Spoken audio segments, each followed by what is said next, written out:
우리 시간 함께 하나님 찬양하며 나아갑니다. 함께 부르실 찬송가 369장입니다. 찬송가 369장 죄짐 맡은 우리 구주.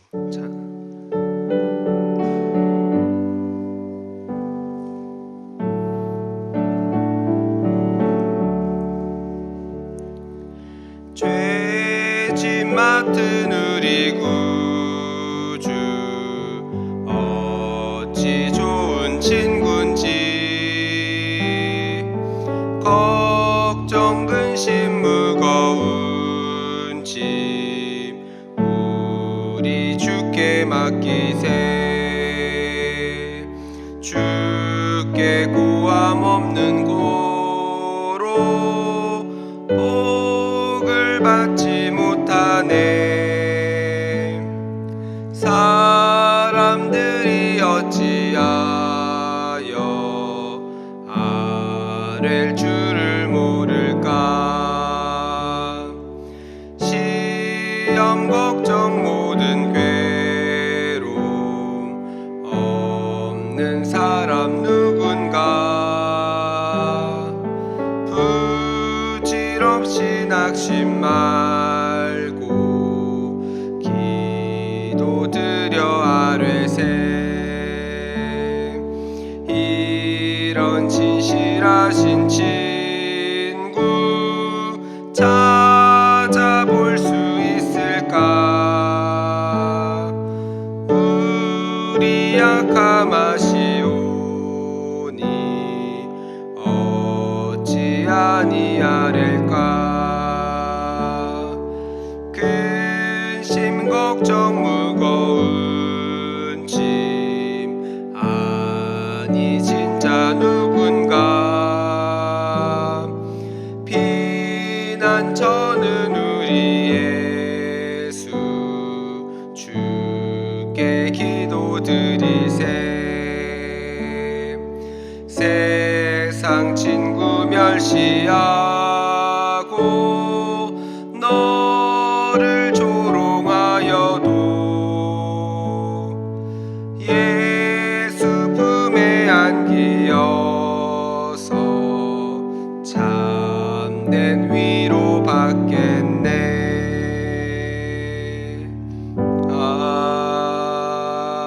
아멘. 기도하겠습니다. 사랑하는 하나님, 감사합니다. 오늘도 우리에게 새날을 허락하시고 이 새벽에 하나님을 사모하는 마음으로 이 예배 자리에 나오게 하시니 감사합니다. 갈급한 심령으로 나온 성도들의 삶에 하나님 은혜를 부어 주옵소서. 주님을 찾고 구하고 두드리는 모든 기도마다 하나님 신실하게 응답하여 주시고 하나님의 뜻을 깨닫는 시간 되게 하여 주옵소서. 또한 병환 중에 있는 환우들을 위해 기도합니다. 영적, 육체적, 정신적 연약함 가운데 있는 성도들을 위로하여 주시고 그 아픈 자리 가운데 사단의 틈타지 못하게 하여 주시며 지금 겪고 있는 그 아픔의 시간이 하나님의 은혜를 경험하는 시간 되게 하여 주옵소서. 하나님의 만져주심과 회복시켜 주신 은혜를 경험하는 복된 시간 되게 하여 주시옵소서. 또한 이 찬양의 고백처럼 우리 성도들의 모든 삶의 자리마다 하나님과 동행하게 하여 주옵소서. 때에 따라 돕는 은혜를 허락하여 주시고 어떤 시험이 찾아온다 할지라도 믿음으로 승리하며 이 세상에서 하나님의 뜻을 이뤄가는 삶이 되게 하여 주옵소서. 특별히 내일은 선교 바자회와 직거래 사역 박람회가 있습니다. 내일 진행되는 모든 일정 가운데 은혜 주시고 온 성도들이 사랑으로 하나 되어 선교에 함께 동참하고 미자립 교회를 돕고 후원하며 하나님께서 허락하신 은혜를 누리는 풍성한 시간 되게 하여 주옵소서. 또한 선포하는 말씀을 놓고 기도합니다. 한 사람도 그냥 왔다 그냥 돌아가지 않게 하시고 선포되는 말씀이 우리의 영혼을 살리고 우리 인생의 앞길을 인도하며 하나님 앞에 결단하는 시간 되게 하여 주옵소서. 그리하여 말씀을 전하는 자나 듣는 자 모두 하나님이 베푸시는 은혜를 모두 누리는 시간 되게 하여 주옵소서. 이 모든 말씀 거룩하신 예수님의 이름으로 기도하였습니다. 아멘. 이 시간 우리 함께 하나님 말씀 보시겠습니다. 함께 보실 말씀은 누가복음 20장 9절부터 18절까지 말씀입니다. 함께 보실 말씀 누가복음 20장 9절부터 18절까지 말씀입니다. 함께 찾으셔서 저와 여러분이 한 절씩 교독하겠습니다. 제가 먼저 읽습니다. 그가 또 이 비유로 백성에게 말씀하시기 시작하시니라. 한 사람이 포도원을 만들어 농부들에게 새로 주고 타국에 가서 오래 있다가 때가 이름에 포도원 소출 얼마를 바치게 하려고 한 종을 농부들에게 보내니 농부들이 종을 몹시 때리고 거저 보내었거늘 다시 다른 종을 보내니 그도 몹시 때리고 능욕하고 거저 보내었거늘 다시 세 번째 종을 보내니 이 종도 상하게 하고 내쫓은지라. 포도원 주인이 이르되 어찌할까? 내 사랑하는 아들을 보내리니 그들이 혹 그는 존대하리라 하였더니 농부들이 그를 보고 서로 의논하여 이르되 이는 상속자니 죽이고 그 유산을 우리의 것으로 만들자 하고 포도원 밖에 내쫓아 죽였느니라. 그런즉 포도원 주인이 이 사람들을 어떻게 하겠느냐? 와서 그 농부들을 진멸하고 포도원을 다른 사람들에게 주리라 하시니 사람들이 듣고 이르되 그렇게 되지 말지어나 하거늘 그들이 보시며 이르시되 그러면 기록된 바 건축자들의 버린 돌이 모퉁이의 머릿돌이 되었느니라 함이 어찌미냐. 무릇 이 돌 위에 떨어지는 자는 깨어지겠고 이 돌이 사람 위에 떨어지면 그를 가루로 만들어 흩으리라 하시니라. 아멘. 할렐루야.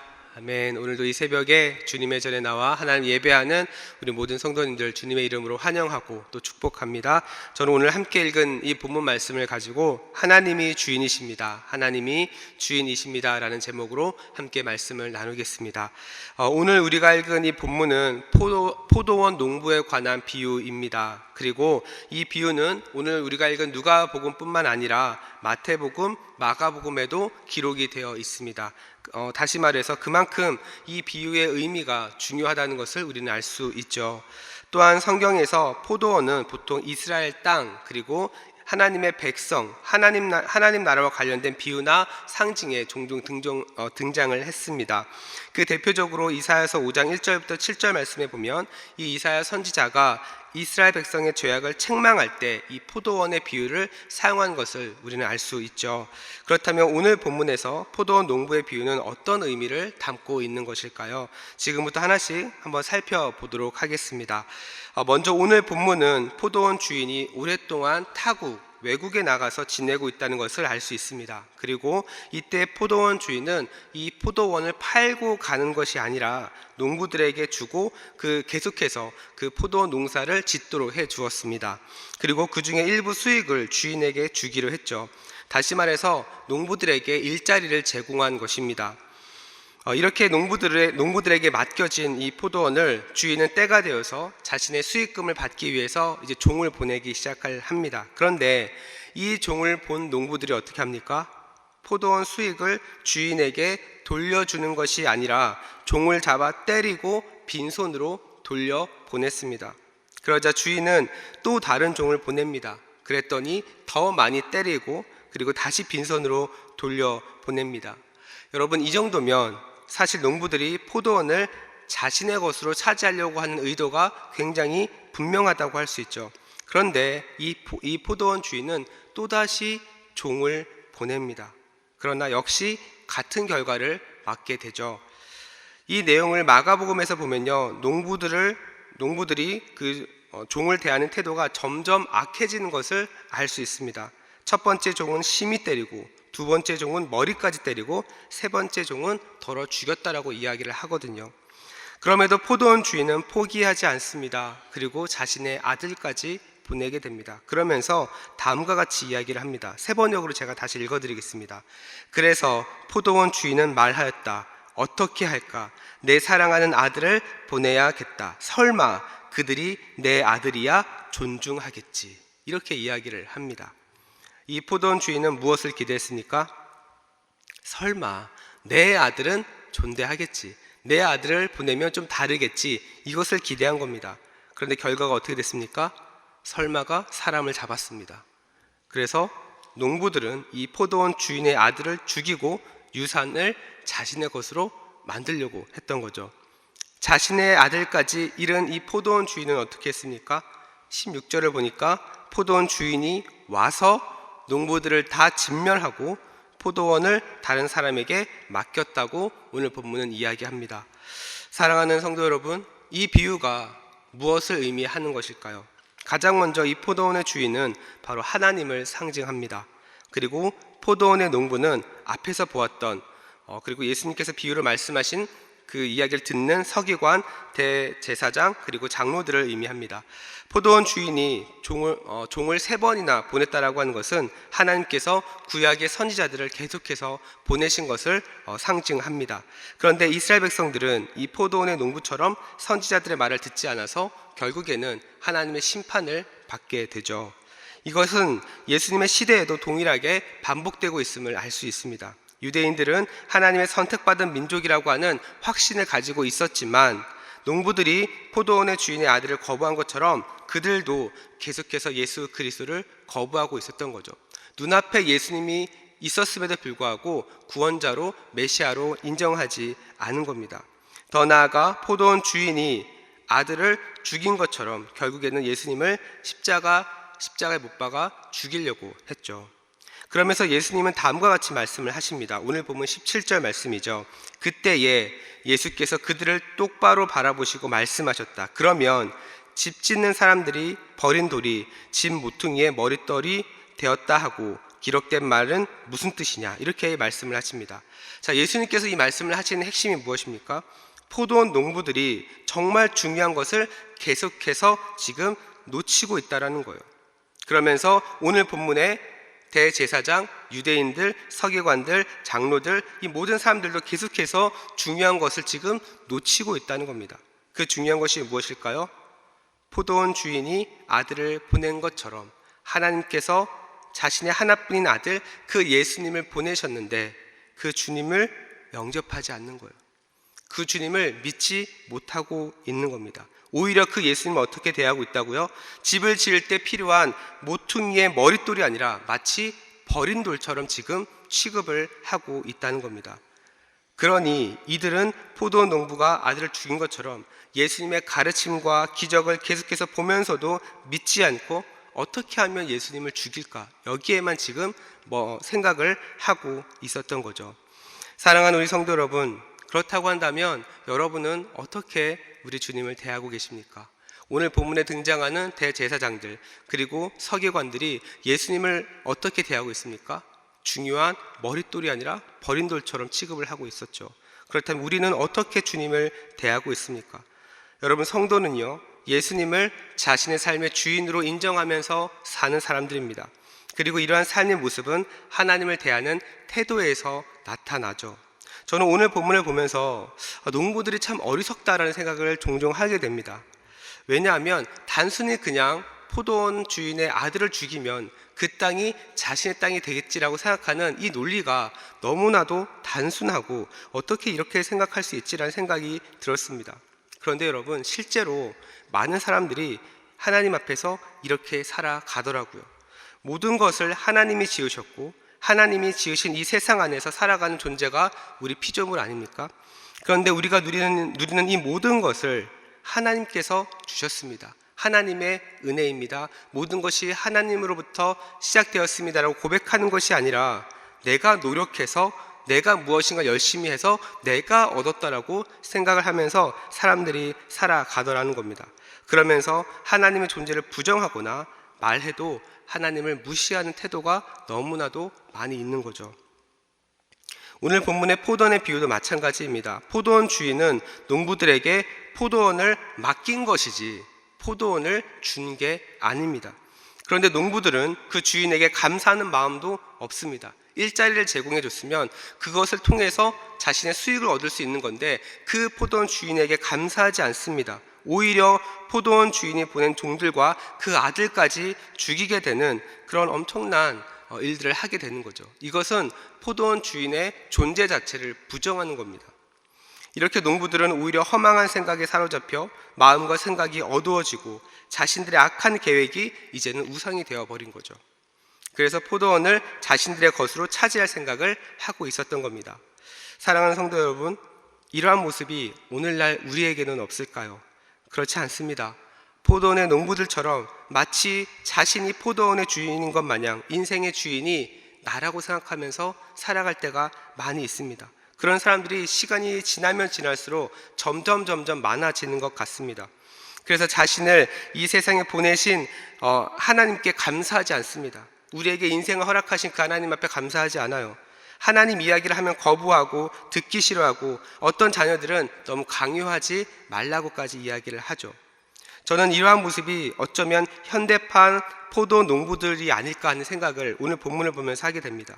모든 것이 하나님으로부터 시작이 되었고 하나님께서 허락하신 은혜 안에서 우리는 살아가지만 그것을 인정하지 않는 겁니다.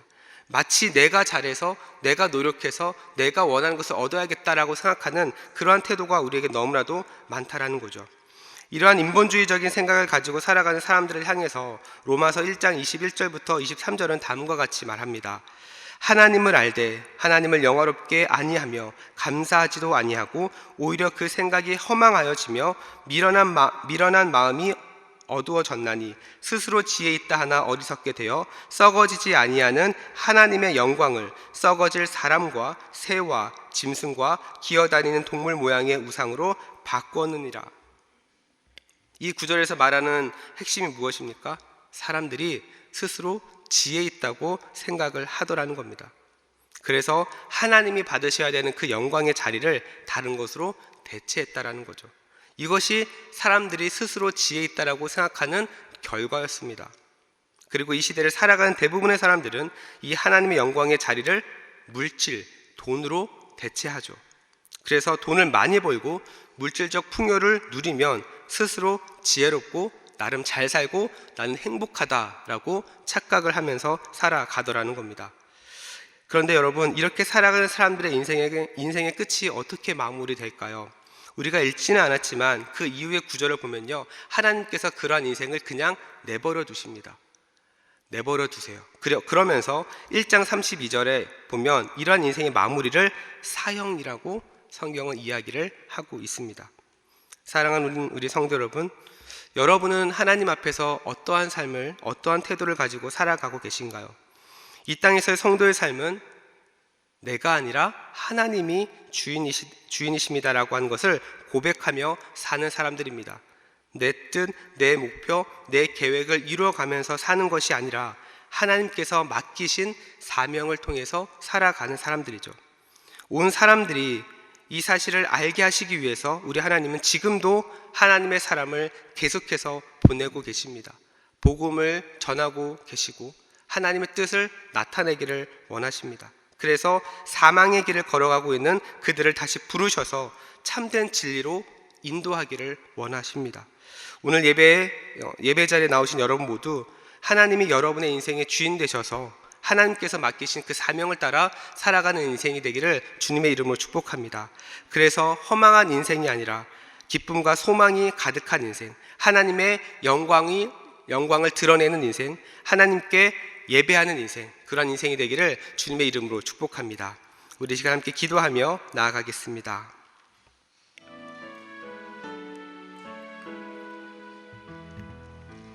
우리 시간 함께 기도하실 때 우리 먼저 함께 나눈 말씀 붙잡고 기도합시다. 가장 먼저 오직 하나님만이 내 삶의 주인 되심을 인정하는 삶이 되게 하여 주옵소서. 모든 것이 하나님으로부터 시작되었다는 것을 잊지 않게 하시고 허망한 생각과 악한 계획에 빠지지 않게 하나님 우리를 진리의 말씀으로 인도하여 주옵소서. 그리하여 하나님께서 맡기신 사명을 이루어가는 인생이 되게 하시고 먼 훗날 주님 앞에 섰을 때 착하고 충성된 종이라고 하는 그런 칭찬받는 우리 성도들의 삶, 나의 삶이 되게 하여 주옵소서. 또한 계속해서 기도하실 때 우리 내일 진행되는 우리 선교와 미자립교회 후원을 위한 우리 선교 바자회와 직거래 사역 박람회를 위해서 함께 기도하기를 원합니다. 하나님의 풍성한 은혜가 넘치는 행사가 되도록, 그리고 온 성도들이 사랑으로 하나 되어 이 은혜의 잔치에 함께 참여하게 하시고 좋은 날씨 주셔서 행사가 진행되는데 막힘이 없도록 하나님 인도하여 주옵소서. 또한 계속해서 기도하실 때 이 나라와 민족을 위해서 계속해서 기도해 주시고 오늘 저녁에 있는 G2G 비전 예배를 위해서도 함께 기도해 주시기 바랍니다. 말씀을 전하시는 담임 목사님과 우리 성도들의 모든 가정과 다음 세대 자녀들이 은혜와 말씀으로 잘 세워지는 복된 시간이 될 수 있도록 함께 기도해 주시기 바랍니다. 이 시간 기도하실 때 우리 주여 한번 간절히 부르고 우리 합심으로 기도하며 나아갑니다. 주여, 사랑과 은혜가 풍성하신 하나님 아버지 감사합니다. 오늘도 우리에게 새날을 허락하여 주시고 하나님 그 하루의 시작을 하나님 앞에 예배하며 주의 말씀을 들으며 주님을 찬양하며 하나님을 찾으며 시작하게 하시니 감사합니다. 하나님 주님을 의지하며 나온 이 모든 자리마다 하나님께서 은혜를 부어 주옵소서. 하나님 만나 주옵소서. 하나님의 뜻을 나타내 주옵소서.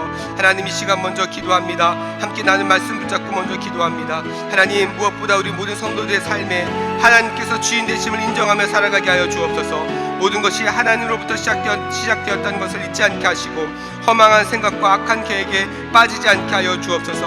우리 모든 성도들의 삶을 진리의 말씀으로 인도하여 주사 그 진리가 선포되는 곳에 그 진리가 이루어지는 곳에 참된 자유와 참된 기쁨과 참된 소망이 있음을 잊지 않게 하여 주옵소서. 그리하여 우리 성도들 하나님께서 맡기신 그 사명을 이루어가는 인생이 되게 하여 주옵소서. 그리하여 정말 먼 훗날 주님 옆에 섰을 때 하나님 앞에 착하고 충성된 종이라고 하는 하나님께 칭찬받는 우리 모든 성도들의 삶의 자리가 될 수 있도록 인도하여 주시옵소서. 하나님 아버지, 그래서 우리 성도들 날마다 하나님과 동행하게 하시고 하나님의 살아계심을 날마다 증거하며 그 은혜를 경험하며 나아갈 때마다 하나님 우리 모든 성도들의 삶의 자리마다 필요한 은혜들로 주님께서 채워주시고 하나님 어디에 있던지 간에 흔들리지 아니하며 견고한 하나님 백성으로 아버지 살아갈 수 있도록 주님 인도하여 주시옵소서. 또한 하나님 내일은 아버지 선교와 미자립교회를 위한 선교 바자회와 또 직거래 사역 박람회가 있습니다. 하나님 무엇보다 이것을 준비하는 모든 준비의 손길들을 하나님께서 함께하여 주시고 은혜와 복을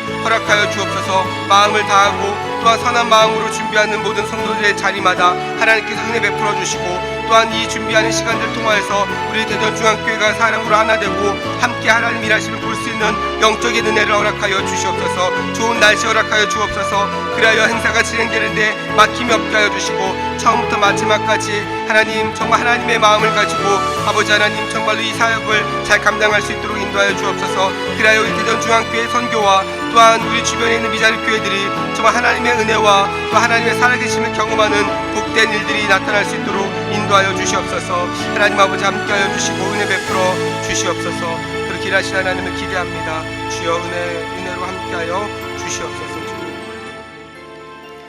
우리 시간 계속해서 합심으로 기도하실 때 우리 매주 금요일은 특별히 성도들의 가정과 목장 사역 그리고 목장의 영혼들을 위해서 기도하는 날입니다. 이 시간 기도하실 때 주여 우리 교회 모든 가정마다 사랑 충만, 말씀 충만, 성령 충만하게 하여 주옵소서. 모든 부모들마다 축복의 언어를 주셔서 서로 격려하며 축복하는 가정이 되게 하여 주옵소서. 우리 교회 목장에 속한 모든 가정들마다 기쁨과 감사가 넘치게 하여 주옵소서. 성도들의 가정마다 예배가 회복되고 사랑이 넘치게 하여 주옵소서. 병환 중에 있는 성도들에게 하나님의 위로와 회복의 은혜를 허락하여 주옵소서. 또한 계속해서 우리 담임 목사님을 위해서 기도해 주시고 함께 동역하시는 장로님들과 교육자들이 사랑으로 하나 되어 온 교회가 성령으로 충만한 가운데 부흥의 역사를 이루게 해달라고 이 시간 가정과 목장을 위해서 합심으로 기도하신 후에 자유롭게 기도하시면 되겠습니다. 이 시간 기도하실 때 먼저 저를 따라해 주시기 바랍니다. 주여 축복의 언어를 주옵소서.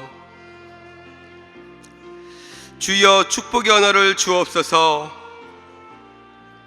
우리 시간 다시 한번 주여 간절히 외치고 우리 합심으로 기도하며 나아갑니다. 주여.